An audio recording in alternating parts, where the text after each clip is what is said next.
I started to lay the seeds to come out with all the media pranks in a book.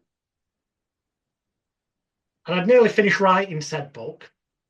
Well, the outline for it anyway, not the full fleshed out version. And then my publicist said to me, do you know what? You could always, there's not really any other scams you could do now. And he was aware of what my intentions was. And it didn't cross my mind at the time that that could cause him problems. So suddenly he's got a motive to make me look fully like the sole nutter prankster, nothing to do with him. And he suggested you could do the call girl scam with the fake Sheikh, Mazher Mahmood, the infamous journalist at the News of the World. I said, what's the call girl scam? He said, well, it's quite simply this.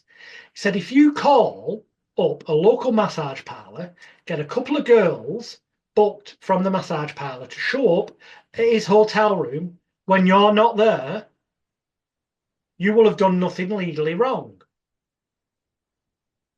However, they will have proof that you rung up these girls and they will write the story up, not saying that you rang two girls from a massage parlour, but they'll write it up in a manner where it makes out that you are their pimp, that you are, make money from supplying girls to celebrities and such like. They'll make it out to be some kind of sex scandal, whereas in truth, all you've done is run a local massage parlour. They've done it on people before. And the thing is, because the way they write it's clever, and because they've got more money than the average person, people don't sue them, or they weren't able to afford to sue them.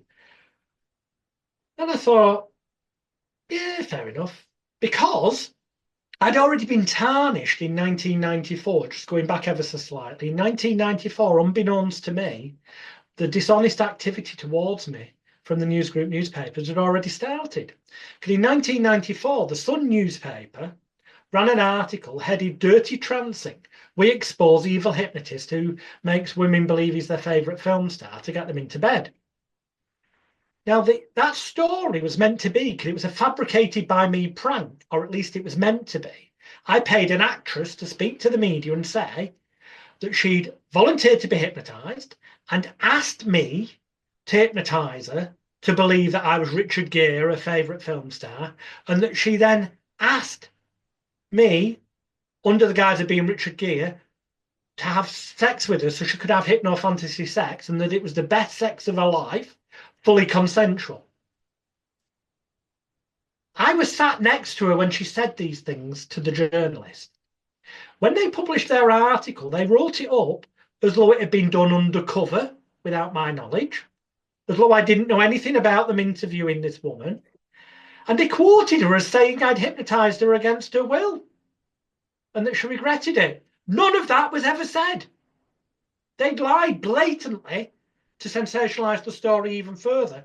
But I couldn't afford to take action against them for libel, slander, defamation, because of the sheer cost involved and the fact that they've got lawyers with bottomless pockets.